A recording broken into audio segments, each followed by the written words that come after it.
So my Psycho X Stalker story happened on the west coast of the United States about 11 years ago. I was a 23-year-old female living in my very first apartment. I was single, working part-time and going to college, so I was more focused on getting my life together than dating. Valentine's Day was fast approaching, and of course I didn't have a special someone in my life at the time.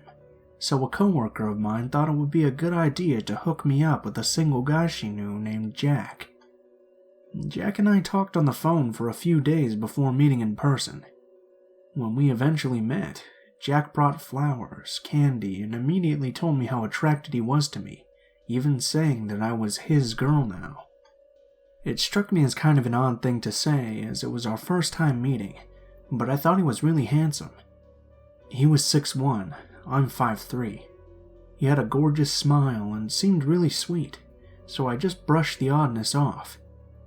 We hung out for a few weeks, and during that time, Jack started acting very strange and clingy. He was very quiet and liked to ask questions about me and told me a lot about his personal life. But besides a simple hi, he basically ignored and never spoke to any of my family or friends who came to visit often. He always wanted to occupy my time, wanted to know what I was doing all the time, and would get angry if I was busy or had other plans.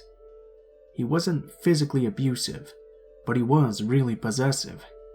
He even told me he loved me a month or so after knowing me, but I kind of laughed it off thinking he was joking around. One night, he actually got on his knees to propose to me. I told him we'd only been knowing each other for a few months, and we should wait until we're both ready, and besides, he didn't even have a ring. He said he was ready to get married as soon as possible. We could go to the courthouse now and he'd buy me a ring later. No, thank you. If it's meant to be, we'll get married when the time comes. The very next week, he gets back on his knees and proposes again, still no ring, pressuring me and saying he was ready now. At this point, I started to freak out a little bit. Not only was he very clingy, but he was moving way too fast for me.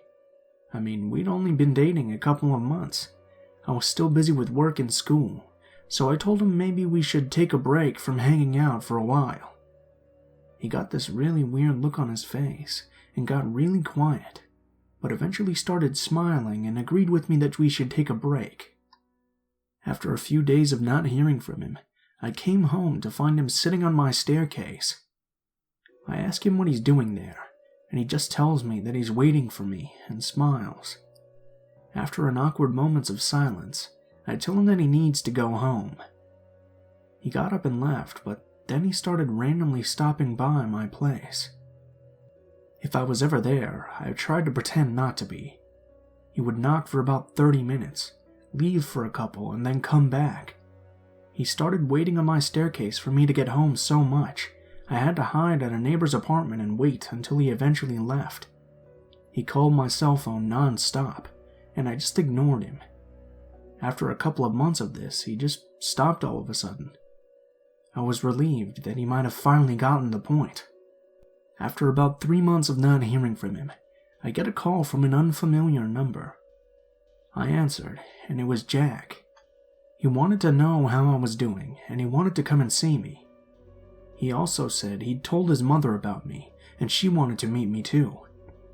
I got super creeped out and a bit upset, and I told him no, to lose my number and stop calling me.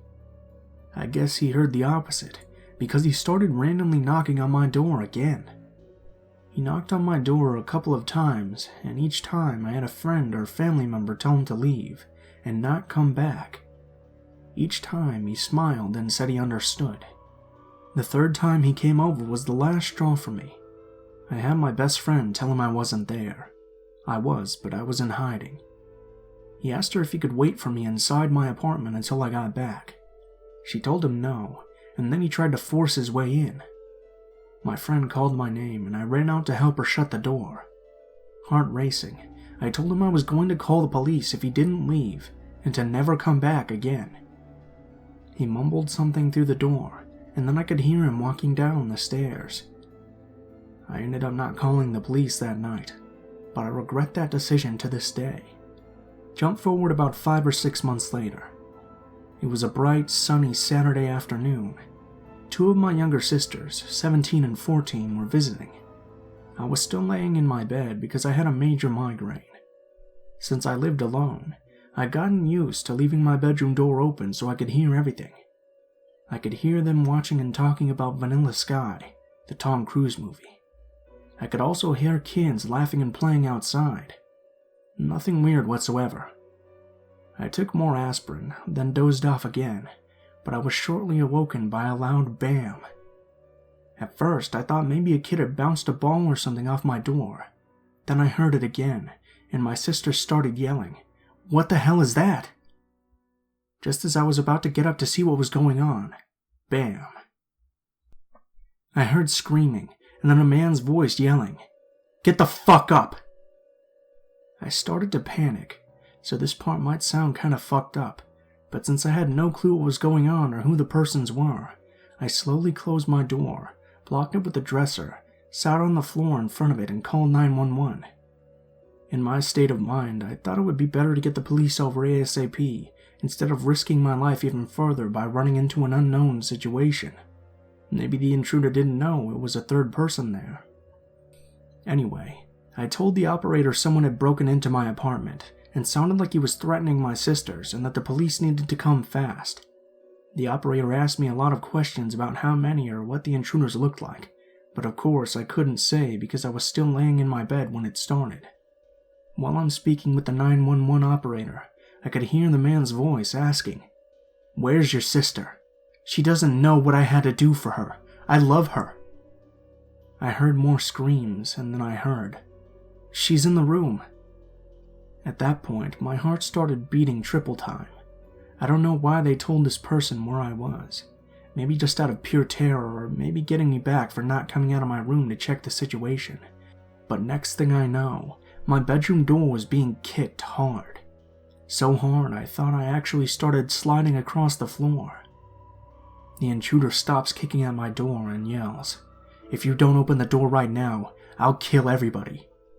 I was so scared, literally crying and begging, asking the 911 operator where the police were at. The whole ordeal was only about 5 minutes, but in a situation like this, time slows way down, and it seemed like it went on for hours. I guess the intruder must have heard me talking to 911, because all of a sudden he stopped and took off running out of the apartment. I was still on the phone, crying with the door shut, and one of my sisters knocked and said it was okay to come out because he was gone. I opened the door and asked who he was. They said it was Jack. I couldn't believe it. In broad daylight, Jack kicked in my door with a sawed-off shotgun and threatened to kill my sisters and myself. The police ended up catching him about a week or so later. During this time, I found out through the police report that there was a previous incident that occurred with Jack a couple of weeks before mine. The police were called because someone was shooting a shotgun in the air. When the police arrived, they found Jack playing with the gun. They asked why, and Jack had said because someone had broken into his apartment, stole his weed, and cut off the tip of his tongue. Not even kidding. The police just issued him a ticket. Anyway, I actually helped catch him by giving them one of his family members' addresses that I found in the phone book, and they caught him headed to their house. He confessed right there, but after he was arrested, he pled not guilty. He ended up taking a plea deal and only ended up serving 5 years. I moved to a different state after that. The even scarier part I found out later is that when he got released, he moved into a halfway house literally right across the street from my old apartment where he kicked my door in. 11 years have passed, and I still don't feel completely safe. I feel at any moment I could run into him randomly, or hear my door being kicked in again. I move constantly, change my number every year. I carry pepper sprays and tasers with me everywhere I go, and never go to bed without checking if the doors and windows are locked tight. I even put a chair under the doorknob before I go to sleep at night.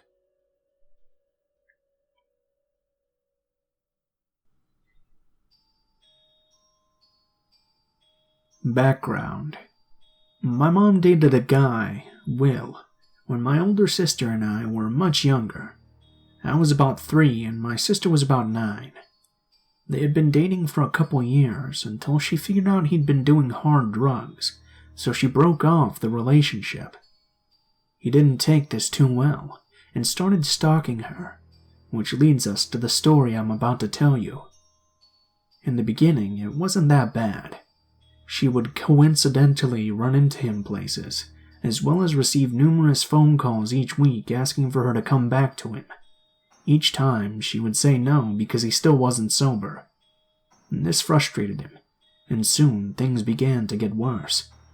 My mom soon received threats from him, and no longer felt safe with just the 3 of us in our apartment. Because of him, I began to stay with my dad a lot more. I normally didn't stay with my dad because of his alcoholism, and my mother and sister stayed with my grandmother and grandfather. As soon as my mom started staying with them, he caught on. Within the first couple of days, my mom had woken up to a broken windshield and a rock on the seat. It was never proven, but we know he did it. After this fiasco, things started to subside a little bit, until finally nothing happened at all. My mother gathered her things as well as my sister, and they moved back to the apartment. Months went by, and my mom had heard nothing from Will. I went back to living with my mom, and things returned to the way they used to be, except I would still go see my dad on occasion.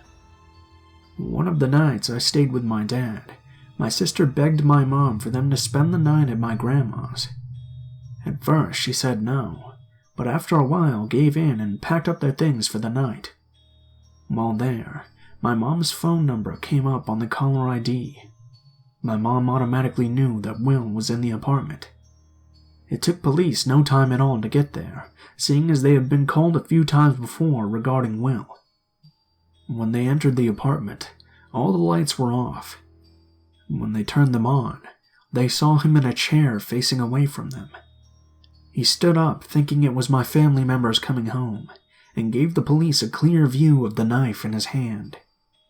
Will was hauled off to the police station, while some cops searched the apartment. First, they discovered a broken window on the first-floor apartment, which is what he used to get in. Then in the bedroom, they found that alcohol had been poured all over the bed, and shards of glass were everywhere. After that came the most chilling discovery: a lighter on the bedside table. While Will was in jail, my mom came to pick me up from my dad's house and take me home one night. She came in to get me, took me out to the car, and strapped me into my car seat in the back. She walked around to the front of the car, and as she started to get into the driver's seat, she noticed a man in the passenger seat. He cursed at her, and as she ran around to get to the back to me, he escaped. The cops were called, and although my mom had cash and her medications in plain sight, the only thing that was taken was some of her personal information. Her social security card or driver's license or something like that. It was obvious to my mother that this man had been hired by Will while he was locked up. And because of police apathy, Will was released from incarceration after a short amount of time. My mom had taken out a restraining order on him, but that didn't stop him from contacting her again. Will called her and asked for her back again, and my mom, of course, said no. Desperate to be with her, he took drastic measures to get her attention. He figured if maybe he was hurt, she would feel bad for him and take him back. Using that rationale, he grabbed a gun and shot himself in the leg, knowing it wouldn't cause much harm. Little did he know he shot right into a major vein/artery, so he bled to death right on the spot. This story always gives me chills when I hear it. My family never even told me about it until I was 12. If my sister hadn't begged to stay with my grandparents out of nowhere, things could have been very different for all involved.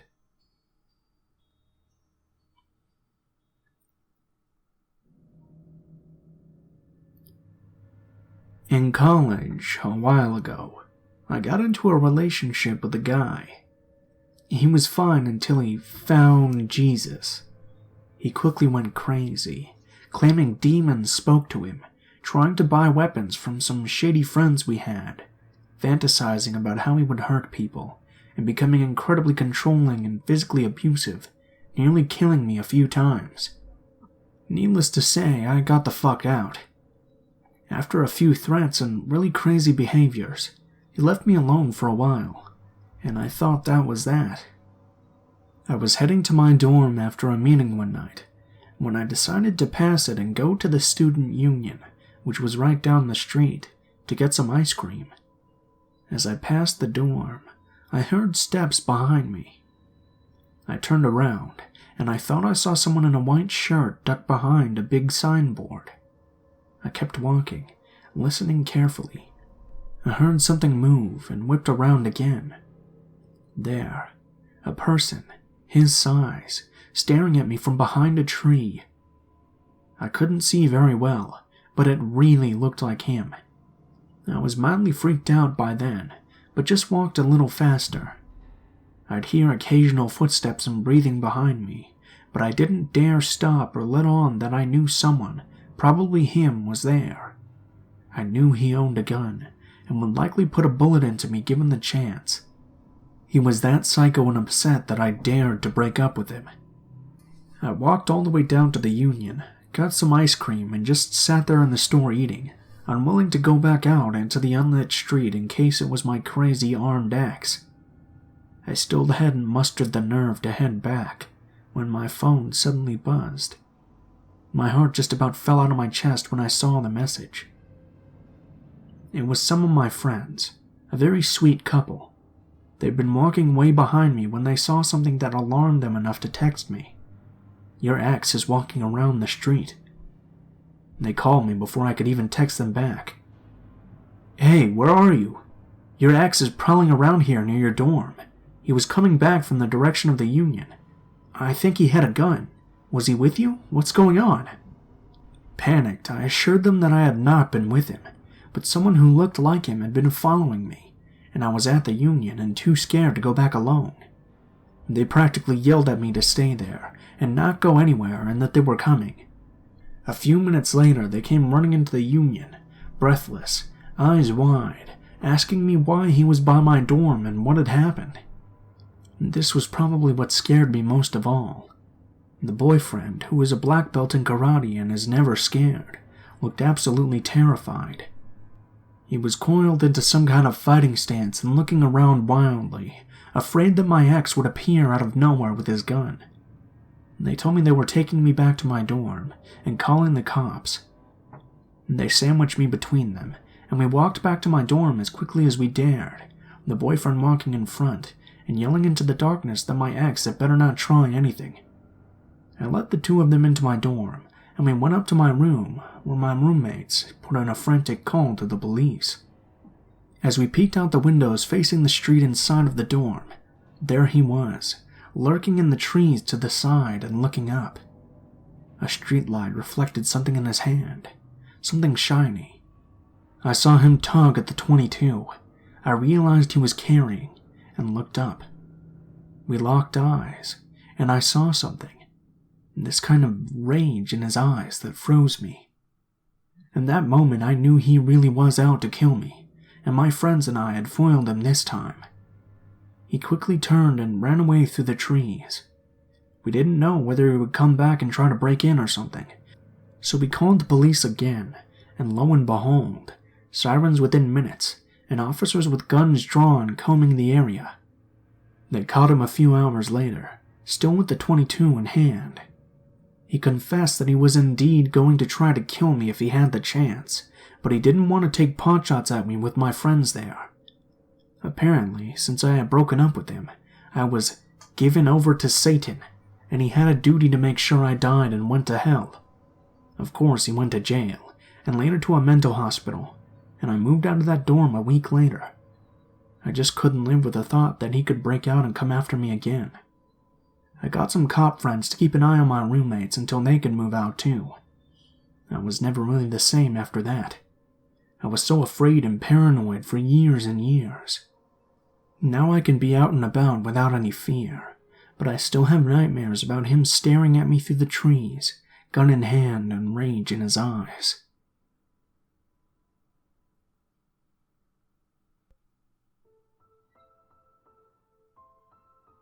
What is up, guys? Blue Spooky here, as always.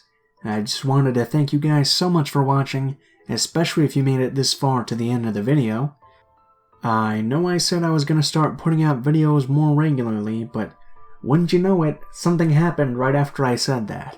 So as for a little bit of an update as for why I haven't posted any videos for about the last week and a half, turns out that my YouTube account and my AdSense both got hacked by some random guy. So I had to get in contact with Google and get that all taken care of, and we're still getting it sorted out.